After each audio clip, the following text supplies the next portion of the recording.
Thanks for downloading this episode from Teachers Talk Radio. You can find the full schedule and listen back to all our shows at ttradio.org. Enjoy the podcast.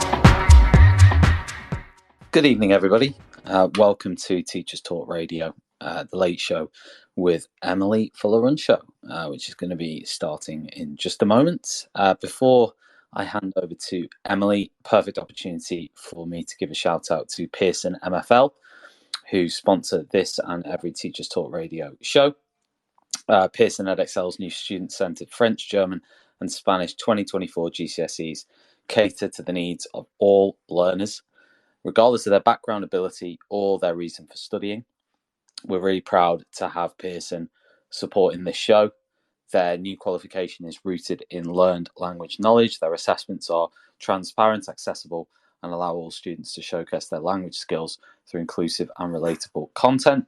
The new Pearson MFL GCSEs build a shared cultural capital that helps students develop an understanding of and appreciation for the wider world. And if you want to find out more about Pearson MFL's offer, you can find them at go.pearson.com/MFL, and I will pin a link to that in the space. I'm now going to hand over to Emily.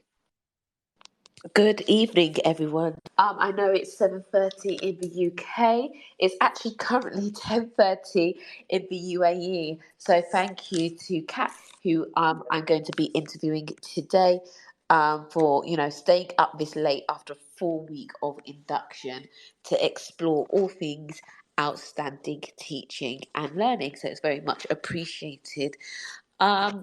So Kat Chowdhury, welcome.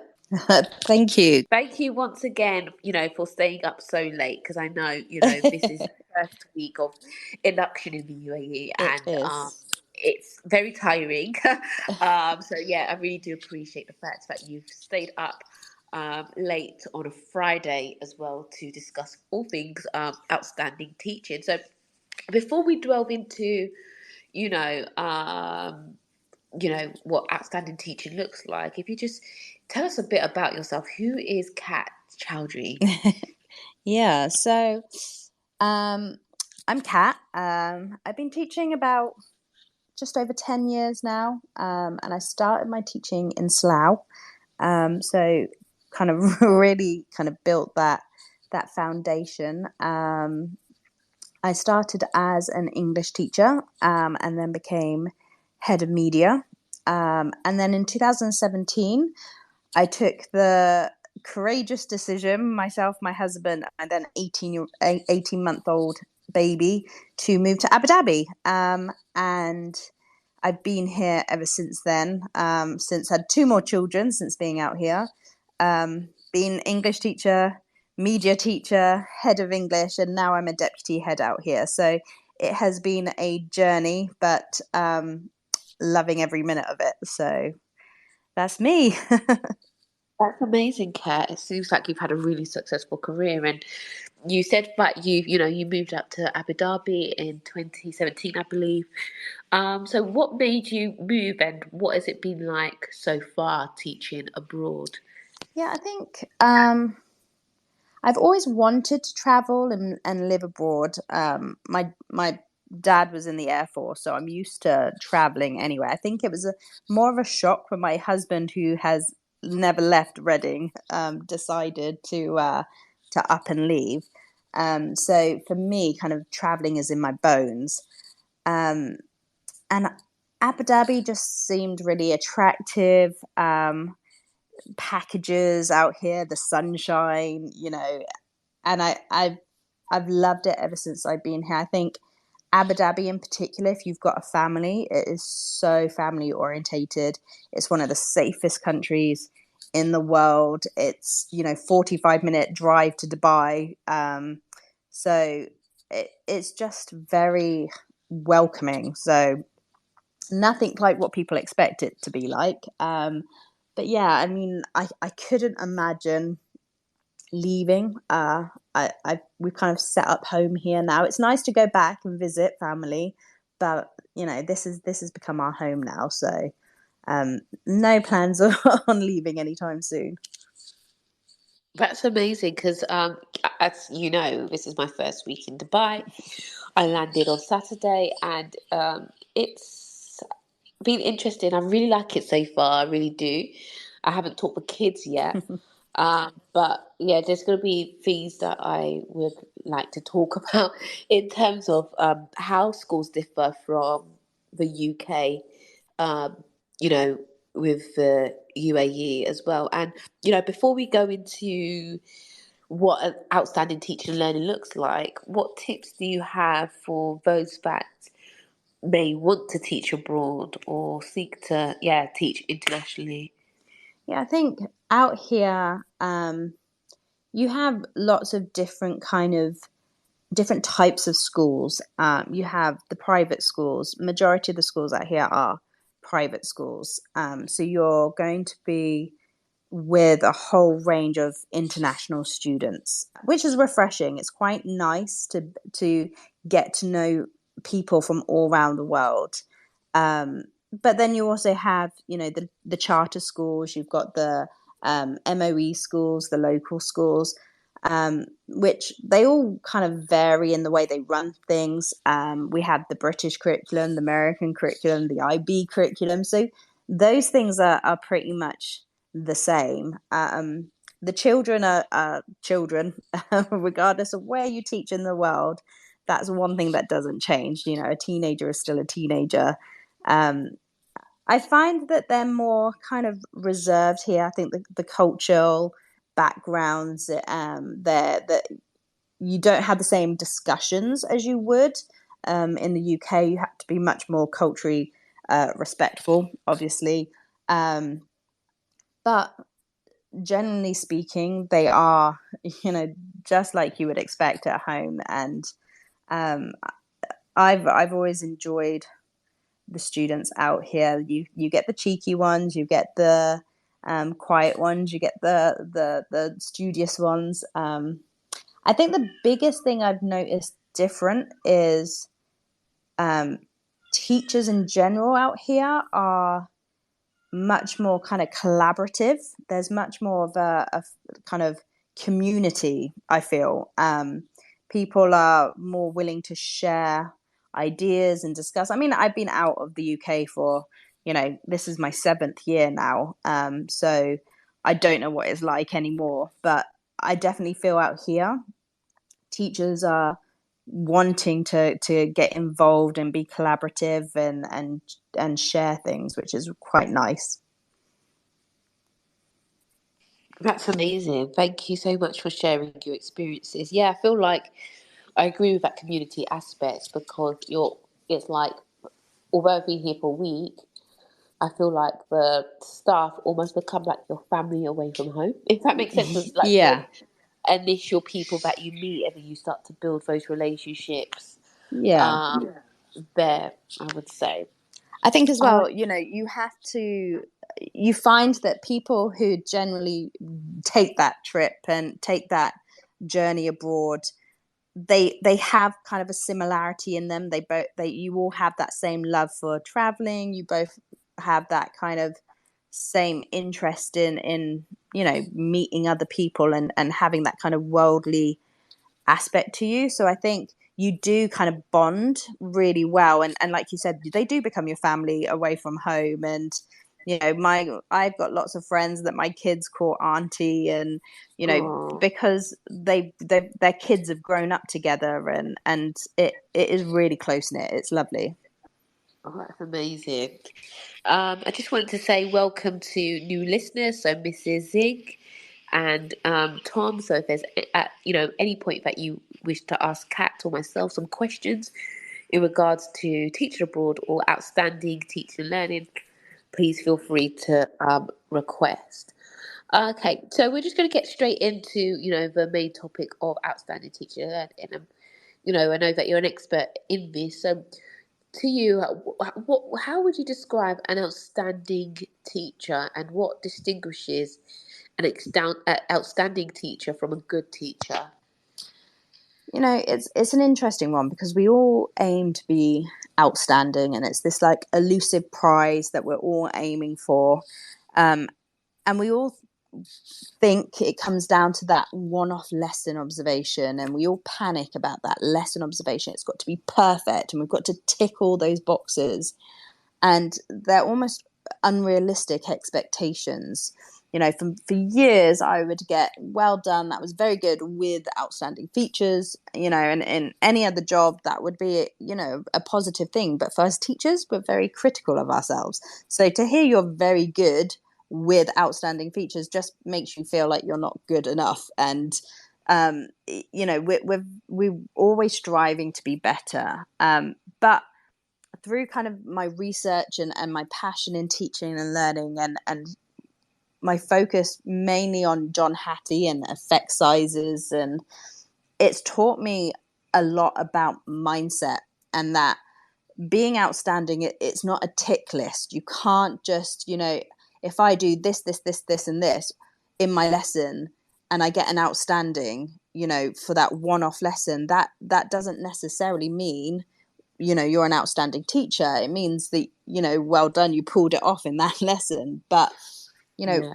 being outstanding is much more than that. And I really disagree with holding a one-off lesson, and giving someone a title, or even taking a title away because of that one-off lesson, when there's so much more to consider. And it's about, if you do research John Hattie, he coined the phrase, know thy impact. And that's what it's about. It's what impact are you having in the classroom? Just because you know the buzzwords, or, you get all those ticked off list in your observation, does that mean you're having an impact in every single lesson for every single student? So it's about actually being reflective. And, sometimes it goes wrong. We trial things. It doesn't work. Okay, that's fine. Let's be reflective. Let's look over, what did I do? What could I do differently next time? What works for each individual child in my classroom? And, as teachers, we have an impact. Everything we do in the classroom, 98% of what you're doing in the classroom is having a positive impact. But it's about looking at, well, what could I tweak? What could I change slightly to have an even more significant impact? And John Hattie talks about effect sizes, and anything above 0 is having a positive impact. Anything above a 0.4 is in the desired zone. That's where you want to be. Anything above that means you're having a significant impact on student progression, and you're accelerating that kind of progress. And that's where you want to be. So it's about looking at, how can I get into that desired zone? How can I tweak those things in my lesson to ensure that I am making sure each child is becoming reflective, is learning about learning, is, thinking about those metacognitive skills. So it's kind of that, rather than, oh, well done, you ticked those boxes. Do you know what I mean? Yeah, I know exactly what you mean. So I'm getting the gist that an outstanding teacher is someone that's just basically consistently good, consistently, that knows the impact, that's aware of the impact, and that's reflective. Okay, I'm doing this, but considering what is the impact of it, and seeing that come to pass. Right. Like we all question in our class, but how many of us actually plan our questions? How many of us actually probe and take those questions that next step further to challenge them a little bit more? We all give feedback, but how many of us are given effective feedback? We all kind of we do peer work, or we do collaboration, but do we actually think about why we're doing it? And have we thought about our groups? Have we thought that it's those things that you're thinking about, and you're being more kind of mindful of it? That's the difference. Yeah, I definitely agree. We've got a question from Tom. I know you've been out from the UK system for quite a while, so anything you could shed light on that would be great. Or you could tell us from the is it the KHDA, the Ofsted equivalent from the So yeah, Yeah. in Dubai it is. In Abu Dhabi we have ADEC. So, but Okay. same. Yeah. Yeah. I don't know. So in the UK, Ofsted has stopped Yeah. grading teachers as outstanding, or just grading teachers full stop. Is that the same in the UAE, So ADEC, or in the UAE you're still graded. You're still individually? Yes, so you still Oh, get, okay. but it's not outstanding. It's like effective, highly effective, Okay. that kind of thing. I think it's a good move for Ofsted to get rid of that title, Yeah. because again, what does that mean? And I think, it puts a lot of pressure on teachers when they don't get outstanding. Like I said, Yeah. I went years with just being very good with outstanding features, and it used to break me. Like I would feel gutted, and I'd go over my lessons and they'd tell me, oh, it was great, but your pace is a little bit off. So I'd work on that, and then the next lesson, pace absolutely fine, but you didn't have differentiation. So I'd go away, I'd Yeah. work on that, and it was always something different every time. So it didn't help me. It didn't give me that feedback that I needed. And that's Yeah. why, just because I didn't do it in that one-off lesson doesn't mean that I wasn't doing that in my other lessons. And I think that's the Yeah. frustrating thing. Teachers get frustrated by that because, or, they come in halfway through the lesson and you've already done that part of the lesson, but they haven't seen it. So I think it was a good move to get rid of the title. It's like if you give a student a piece of work, you've marked a piece of work, you've given the feedback, and you've also given them a grade. They look at the grade and they ignore the feedback. There's research that actually says that there's no point giving them the actual mark. If you want them to read the feedback and do something with the feedback, don't give them the mark, because Yeah. I agree. they won't pay attention. Yeah. It's the same with saying to a teacher, you know, giving a teacher a title, and then that's all they're going to fixate on. They're not going to listen to the other part. So Yeah. yeah. I definitely agree. Hello to our new listeners again. I can see Libby, Amanda, Missig, Moses, and Ob Manu. Sorry if I've mispronounced any of your names, but welcome to the Friday night show at 7:30. If you would like to pose any questions to myself or Kat, please do request to come on, or tweet us um, at Teacher Talk Radio. Okie dokie.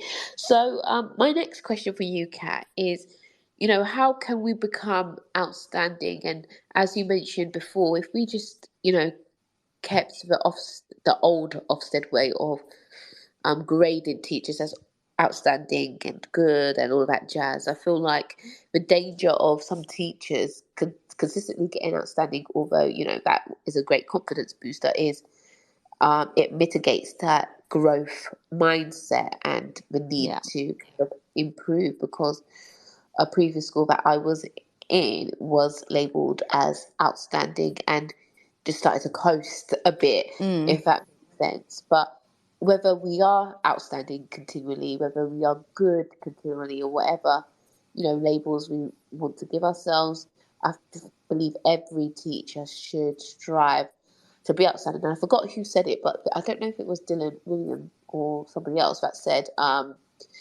that every teacher basically should develop themselves. I forgot the actual quote, but essentially we need to we should be on a journey of developing ourselves continually. So how can we, become outstanding as teachers?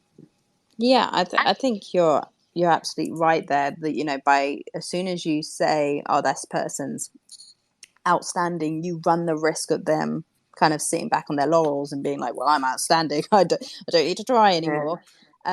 But that there was a myth a long time ago about the teacher plateau. After your third to fifth year, you couldn't get any better. That was it. You'd hit your plateau, which obviously is totally rubbish, and that's not true. At any point in your career, you can get better. And I think what I like about John Hattie and his effect sizes is they change because he is constantly keeping up to date. He's just released a new book with, and already, like feedback used to be a zero point 0.7, I want to say a 0.74 or 0.75. And now it's a 0. A 0 point in the 0.5s. So it's actually gone down. So he's That's keeping, interesting. yeah. So But why do you think that is, that it's gone down? I mean, it could be because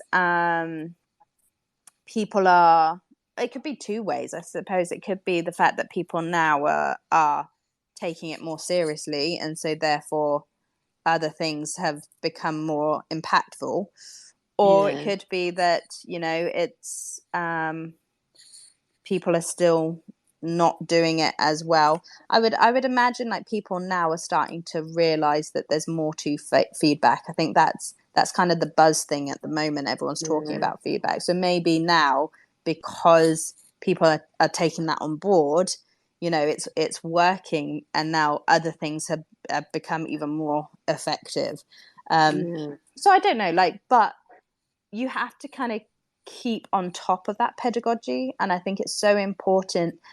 Education changes all the time. Our cohorts are changing. We're now dealing with Generation Alpha, who are our, if we think about our nursery FS students who are literally just starting school, they're our Generation Alpha. They're in a whole new league. We're teaching for a future that we don't even know what that looks like yet. Wow. So we can't teach the way we used to. We can't teach in an old-fashioned 1800 classroom with all the desks facing forward. Like, it just doesn't work. So you need to be kind of active in that research and in that conversation, like this conversation now, and that collective teacher efficacy, which is still, I believe, the most effective aspect that you could possibly do is collective teacher efficacy. So I think having these conversations and being willing to come online and listen to teachers talk, I mean, that's it puts you on the right track to be outstanding, because it means that you're willing to learn and listen and trial and be innovative. And that's so important, because they're the skills we want to develop in our students. We're not building them to be the kind of people we became from school. Like, teaching's totally different. The way we were taught is very different to how we need to teach moving forward. Yeah, I definitely agree with that. I don't know what else to add to that. I definitely agree. And I think that's something that has helped me, progress in my career, because I'm always seeking to learn. I'm always seeking to be better. I never believe that I've arrived, if that makes sense. Yeah. So I genuinely enjoy learning about pedagogy and the science of learning and the art of learning as well. So it is just a really big interest of mine, and I know it's a big interest of you as well. For those listening, Kat's got an amazing Instagram account. Do you want to just share quickly your handle for your Instagram account? Yeah, so it's pedagogy_teacher. I don't know, can I write it somewhere? I don't know if I can. Oh yeah, I can definitely share it Yeah, after. I'll put it in. So that's I think that's the key thing, is to get talking and know that just things are always changing, and keep on top of it. I mean, I like a self-proclaimed nerd. Everyone who knows me knows that I am a teaching and learning nerd, and I do. My new thing is to listen to audio and podcasts. So over the summer, I listened to Paul Dix's "When the Adults Change." What's it? When the adults change, children change, or something like that. And that was awesome. And it was all about behavior management, and So that's my new thing, to listen, because I don't have time to sit down and read anymore. So just being in the conversation, I think that's so important. Yeah, definitely agree. And just, it's really hard for teachers because we're so busy to make time and to improve our practice. And, something that I've said to staff members before is that we expect our students to, read around their subjects, to go beyond what they're learning in class. And we should do that with our own professional development. And also, just as we expect our doctors, those considered to be higher in our profession, although I believe that we're equal, to continually read upon their practice, because that's malpractice. If we go to a doctor that is not up to date in their practice, for me personally, that is malpractice. But it is hard to keep up to date with, the latest practices. So what you do in terms of squeezing in audios in when you can is, that sign of going the extra mile and doing what you can with the time you have. Yeah. But I think that's when you do the research and find these tricks, not even tricks, but find these new ways of doing things and these small tweaks. They feel like a lot initially because it's new and it's different, but eventually it becomes part of your routine, and it actually cuts down on your workload. Like I find that so when much, you're giving effective feedback. Like, I remember I did some action research a couple of years ago, and I timed myself. I had 15 year 11 students, and I was marking as an English teacher. I have a lot of marking to do, like they're writing essays, and they were top set as well. And it took me over 2 hours to mark these 15 books. And did any of them actually pay attention to my feedback? No, they looked at the grade and then they moved on, and that was time wasted. Whereas through doing my research and through looking at how to give more effective feedback, that cut back. And same with like tweaking my lessons to be more student-led rather than teacher-led. That gave me more time to go around in the classroom and give on-the-spot feedback as well. So by kind of reading and looking and trying out these things, you do realize how much you can take that control off, and you can actually have more time to do more beneficial things. I was always strict. I had a cut off. Like, after 5, I didn't do work. And most of the time it was before 5. So from 4 o'clock, I wasn't taking work home with me, because I learned to work smart rather than, and with children, I didn't want to be spending my evenings and my weekends marking loads of books. And, I could still do my job effectively, and I could still get outstanding results without putting that pressure on myself. So I think it's important that we are looking how to improve ourselves in the classroom for our own sanity as well as anything else. I do find, I definitely agree. I find as I read more and more research, it helps me to decipher what's a waste of time and what I'm going to adopt, literally. So I definitely agree with you in that retrospect.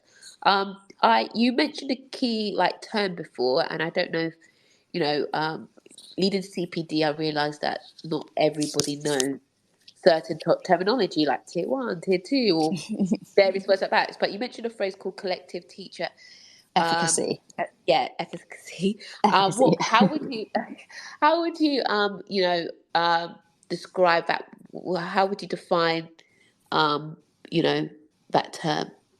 So efficacy, if you think about what efficacy, like even self-efficacy, it's that building confidence in yourself. So have you ever heard of Bandura? No.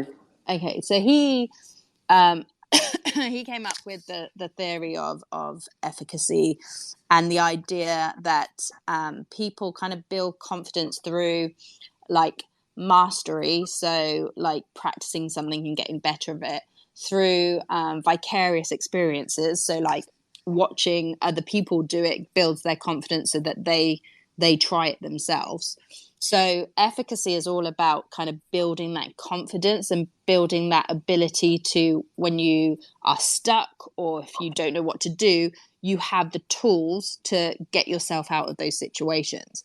And so obviously that's something we want to build in with our students, to when they don't know what to do, they know what steps to take to fix that. So collective teacher efficacy is about collectively building that confidence and building that kind of expertise. So it's not about just sitting in a staff room and having a chat about resources over a cup of tea, although that's lovely and that does help. It's more about kind of working together collectively, planning, physically planning, not just talking about it, knowing who your experts are and, buddying them up with perhaps a newer teacher or someone who's not as confident in that area.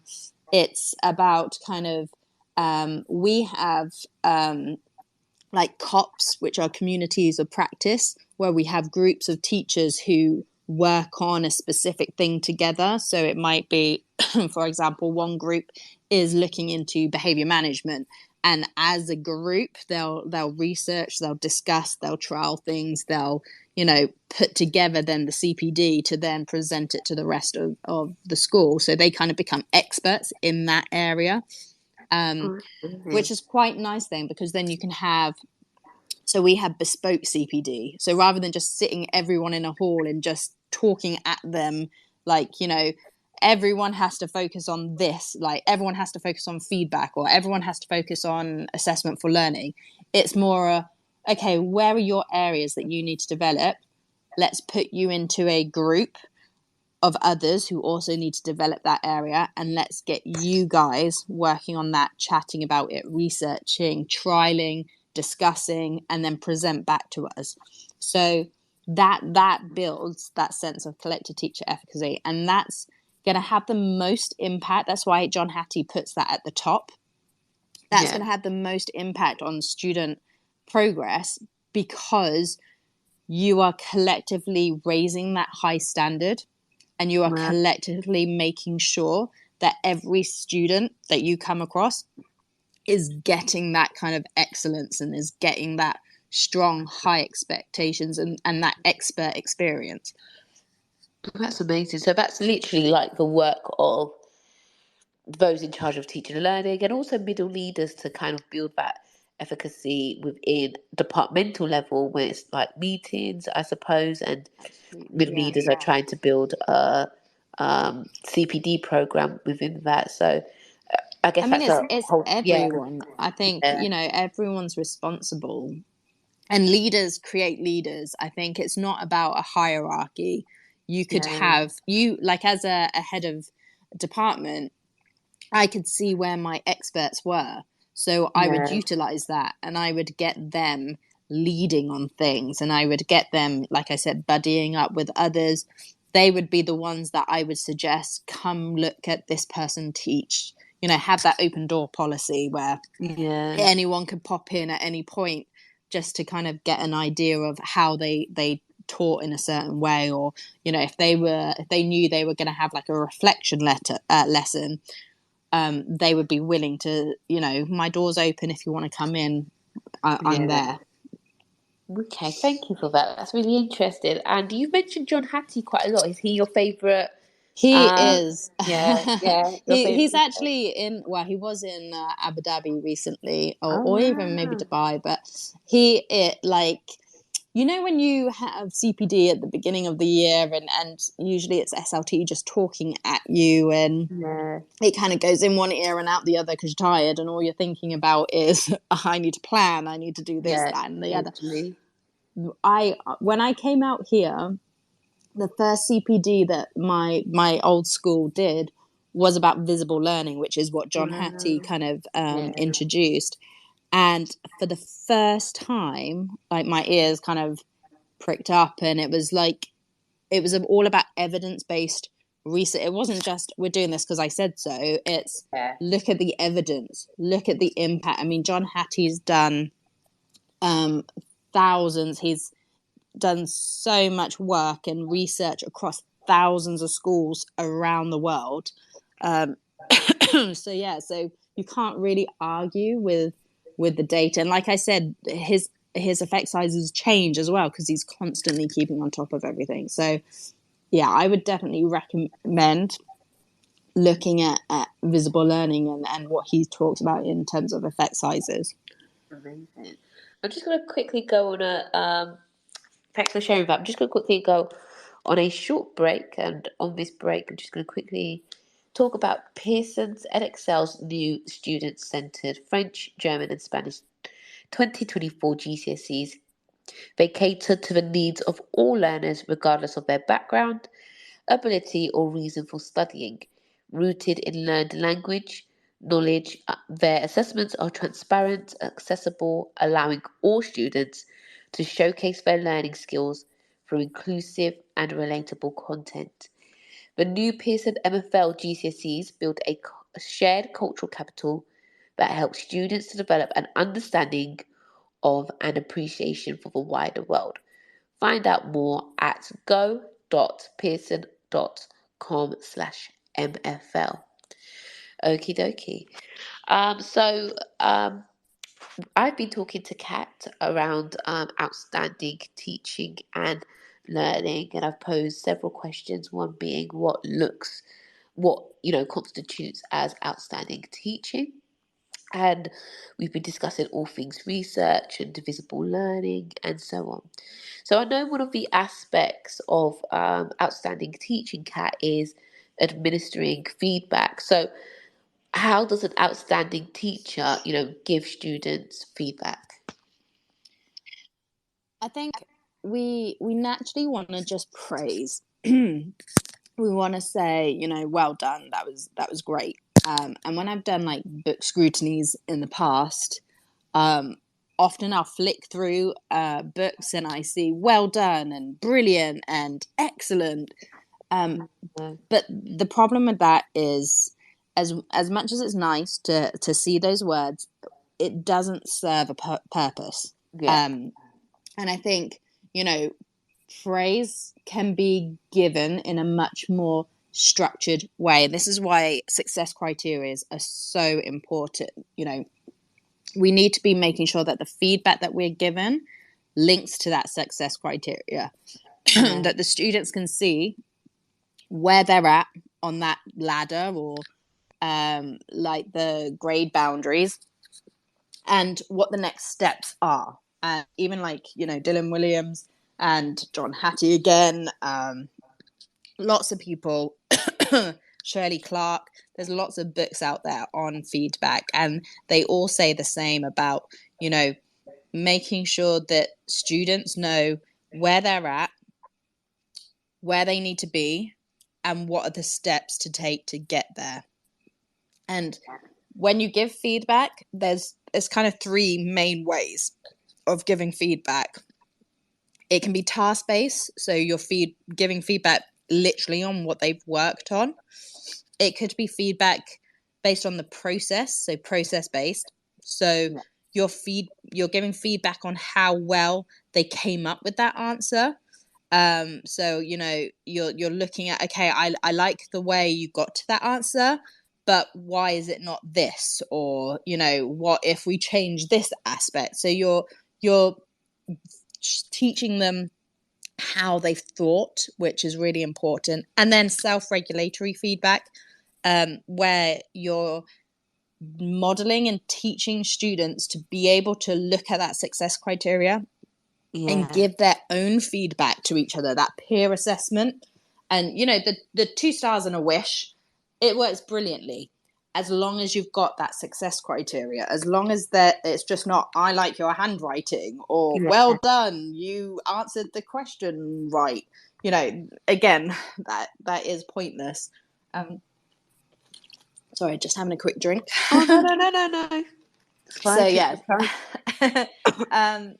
So that's where, like I said, we all give feedback. That's part of our day-to-day routine, but it's about thinking, how am I effectively giving this feedback? Yeah. What purpose is this feedback going to serve? And that's the difference. That's when you start actually, again, reflecting and thinking about why you're doing this. Like me spending 2 hours marking books. Why did I do that? Like, what did they gain from that? Whereas we introduced green pen, pink pen, and purple pen. So green for good, pink for think. So anything that they needed to improve on, or any questions I wanted to pose to them, I did in a pink pen. And then the students would use a purple pen to actually go back and make improvements or answer the questions that I'd pose to them.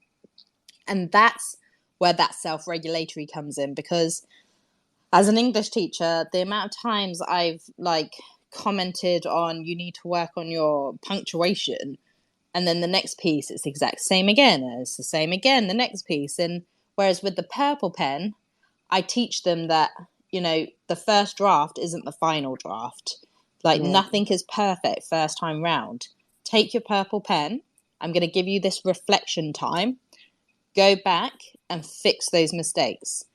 So, I'm not doing it for them. When I've got my pink pen, I might circle where punctuation should be. I might put a P where if they miss punctuation, I might put an SP if they've got a spelling mistake. But it's their job to go back and fix it with their purple pen. And that's where you get that self-regulatory aspect into it. Thank you so much for sharing there. You gave me some tips that I can't wait to use in my own practice.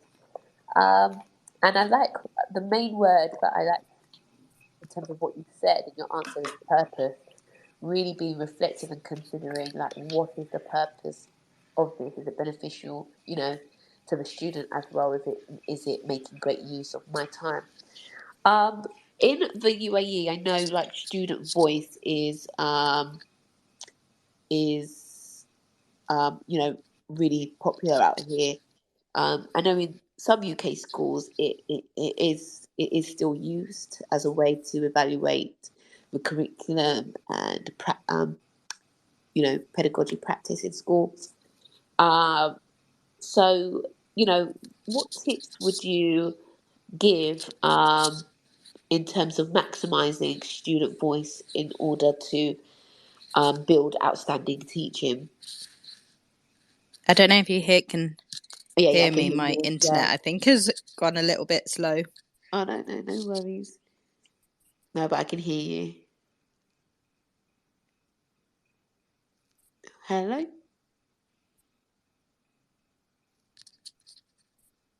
Oh, Kat, can you hear me?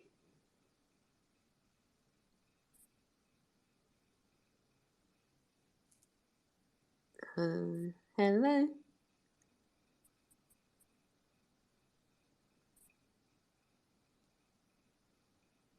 Oh. I think there's an issue with Kat's internet at the moment, but if anybody does have any questions in regards to outstanding teaching and learning, please do ask and pose questions. Kat, can you hear me? I'm back. I can hear you. Oh yeah, I can hear you now. Sorry, I think my internet No. cut out a little bit there. Oh, no worries. It happens all the time. So yeah, how would an outstanding teacher maximize student voice? I think that's one thing we forget to do, especially when we think about feedback. We give feedback to students all the time, but when do we actually get them to feedback to us? When do we actually let them use their student voice to tell us about our lesson? It's a very scary thing to do. And kids will be brutally honest, but I think it's important to allow them, because especially with the British curriculum, you have, I come from a secondary background, so I know I have a couple of years to get these students ready for an exam. And can you hear me okay? I don't know. Okay. Perfect. So I know that a lot of teachers get very stressed and they have all the best intentions in the world, but at the end of the day, they've got these exams that they've got to get these kids ready for. And I think that's where the kind of the nerves come in about trialing new things and be innovative, because they think, I'd love to do that, but I've got all this stuff to do. But actually, what tends to happen is we rush. We get to the end of a term, we do a summative assessment, and the kids either can't remember half of it or they've misunderstood a certain aspect of it.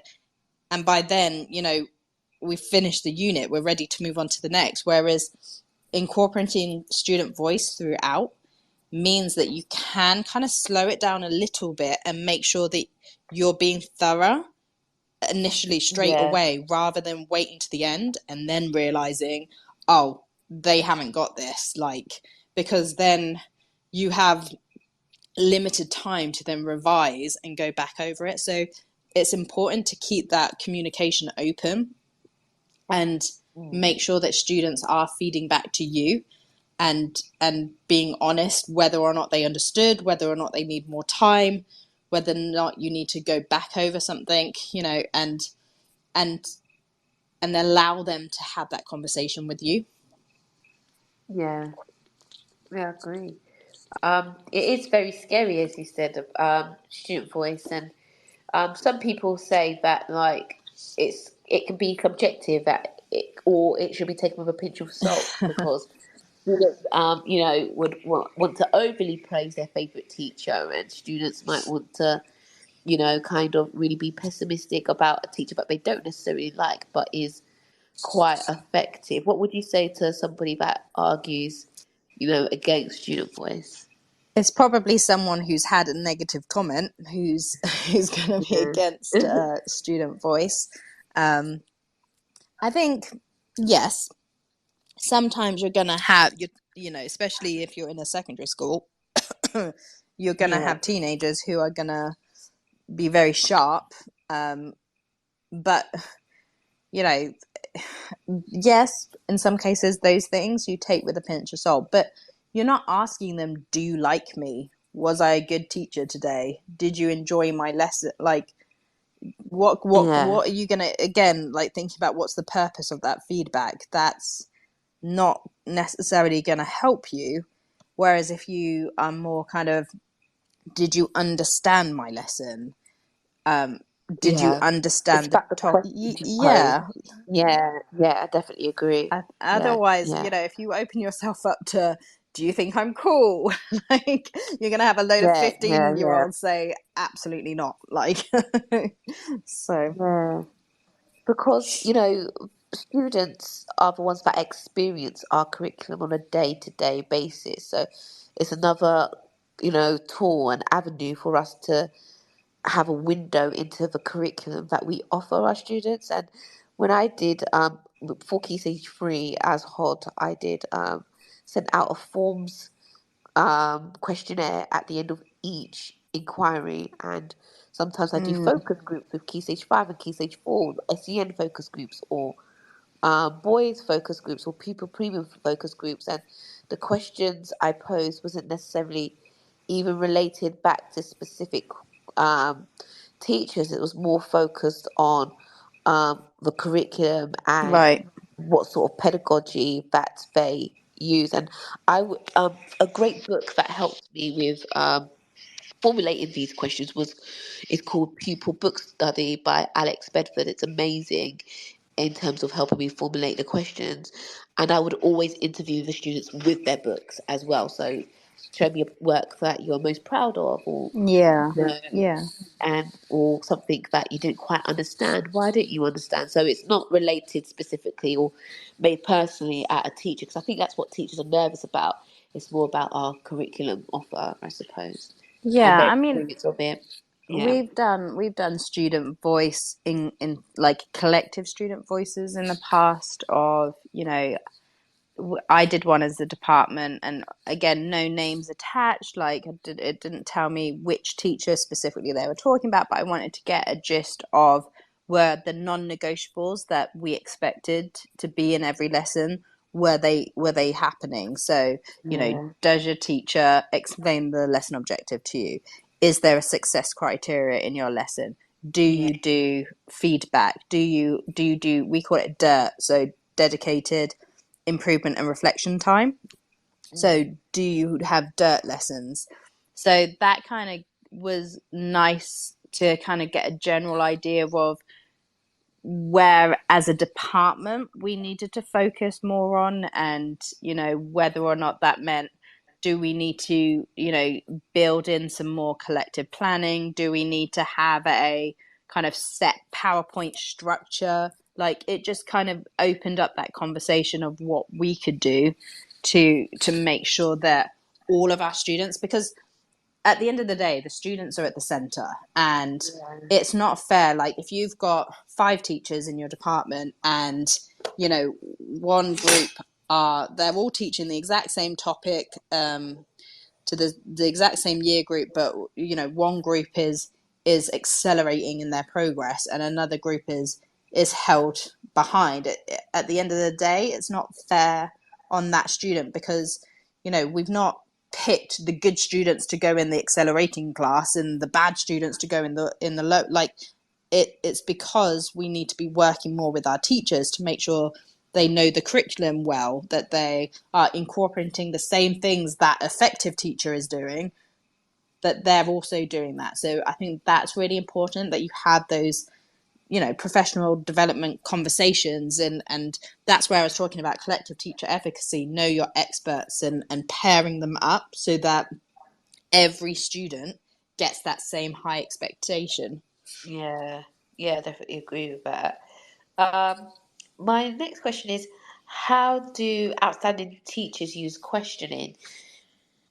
Yeah, again, we all question, but how do we do it effectively? And so many times we, especially kind of newer teachers who perhaps don't have the confidence, we ask lots of closed questions, and the students will give the answer and you're like, excellent, brilliant, then move on. And then you move on to another question or another student, and you've closed it down at that point. Whereas you could have opened that question up and allowed more discussion. So, for example, you could say for alliteration, for example, what is alliteration? I asked a student, they give me the answer. If I just closed it, I'd be like, yes, brilliant, okay, and move on. Whereas if I keep it open, I'll be like, can you give me an example? Another student gives me an example. Okay, does every word have to be next to each other? They might think about it. No, you can have the word and in the middle. Okay, so can you give me another example where you've got the word and? And do you see what I mean? You're opening it up, and you're also getting them to think about the process of how they've come up with the answer. So what I would suggest for newer teachers is actually plan in the questions that they're going to ask and think about the potential answers and how you can kind of get that discussion going, rather than just shutting down those questions. There's so many opportunities where you could have explored that further, because sometimes students are very good at just fluking the answer. They give you the answer and you're like, yes, brilliant. But actually that kid's totally guessed and doesn't know the answer. Whereas a little bit more probing is going to kind of make sure that they do understand it. And, with maths, for example, you can give a sum answer, but what was the process? How did you get to that answer? Was it the right process, or was it, again, just a fluke? So it's, again, probing and pushing it a little bit further, because when you model that kind of open discussion about how you've come to those conclusions, students then start internalizing that, and so they'll start actually questioning inside their heads, because you're modeling it, you're scaffolding those types of questions of but how did you get to that answer? Yeah. When they next have a question, they'll already be thinking about that process, which is what we want. We want students thinking about thinking. Yeah, so it's like those metacognitive, oh bless you, those metacognitive kind of questions to get them aware of what they're Yeah, thinking about, so they can absolutely. replicate it in the exam. So it's almost like providing them with those internal scaffolds. So I've kind of moved away my last practice of using um, writing frames and actually instead of posing questions. And I said to students, if you can remember these 3 questions when you come to analyze a source, um, you will, you'll ace it, you'll be fine, because I just find that with questions it gives them that ease of providing internal scaffolds rather than Yeah, them trying to memorize prescriptive writing frames. And writing frames do have its place. I'm still you know yeah, a big fan of using writing frames, but when it came to certain skills like analyzing sources, I just said, okay, remember these 3 questions. These are your basically internal scaffolds, and yeah, then you're it's done. You've hit AO1 to 3. So yeah. yeah. And Um, that's why I like the I do, we do, you do kind of scaffolding as well, because I get to model how, but I'm verbalizing as I'm doing it. I'm modeling how my thought process is taking place. Then we can do it collectively and talk about it and do it like answer the question on the board, and then it's over to you. So we've already verbalized the thought process. So when it comes to them doing it by themselves, they're having those internal conversations. okay, yeah, I definitely agree with that. Um, Before we've got about 4 more minutes, I just wanted to quickly ask, what is self-regulation and how can we ensure that this is done in the classroom? It kind of Self ties in, yeah, with what we talked Yeah, kind of what we about. talked about already. Yeah, Yeah, self-regulation is literally being able to regulate your knowledge, being able to regulate what you're doing, being able to. Ideally, what we want is students to be able to look at a success criteria, look at a rubrics or a mark scheme, and be able to by themselves see, okay, this is where I'm at, this is what I've done, this is what I've missed, this is what I need to do to improve. And it goes back to those 3 questions: where am I, where do I want to be, how do I get there? And so by being self-regulatory, you're asking those questions yourself, and it means that, again, it allows the teacher to become more of a facilitator rather than a teacher, and you're building that skill within them. But also, like, as teachers, we need to self-regulate, we need to look yeah. at and be reflective as well, and think about how can we get better. And that's where that outstanding comes in. It's someone who knows that, they're never there. There's always something that they could improve on. There's always something that they can get better at. And I've been teaching 10 years. There'll be people out there who's been teaching a lot longer than me. And even now, you might get that one class that reminds you of what it was like when you were an NQT, and you think, I can't remember how to teach these kids. Like, the behavior is really bad, or you still get those moments of feeling like, oh, maybe I can't do this, but you remember all those tools you have and all that training you have, and you find a way around it, and you get better at what you're doing. I totally agree. Thanks for sharing, Kat, and thank you for um, you know, joining me, especially how it's really late in the UAE. I know you're both in I'm sorry I Minsk. keep coughing as well. I know that's not No, the no, no, it's best. fine. I've got a bit of a cough as well. And I'm thinking, why am I coughing? It's so hot here. It is. But It's the yeah. Abu Dhabi flu, like, or Dubai Oh, flu. You'll come over, and like the aircon, everything. yeah. You'll I'm thinking, why have I got a cough? I was like, yeah. yeah, But thank yeah. you for It'll be that. the aircon. Before we close, I just wanted to ask if you've got any final remarks or tips for teachers, or a recommended book or podcast for people to listen to, as you know, something that has really upskilled you as a teacher. What is that, like, one resource that has really upskilled you as a teacher? And if you've got any final remarks to Yeah, I think upskill I teachers. think I've mentioned him many Oh times yeah, today, yeah. but definitely I would recommend reading one of the many John Hattie books. It might be feedback in particular. He's done a book on feedback. He's done a book on mind frames. So I would definitely look into effect sizes and how you could tweak your lessons and your teaching in order to accelerate that student progression.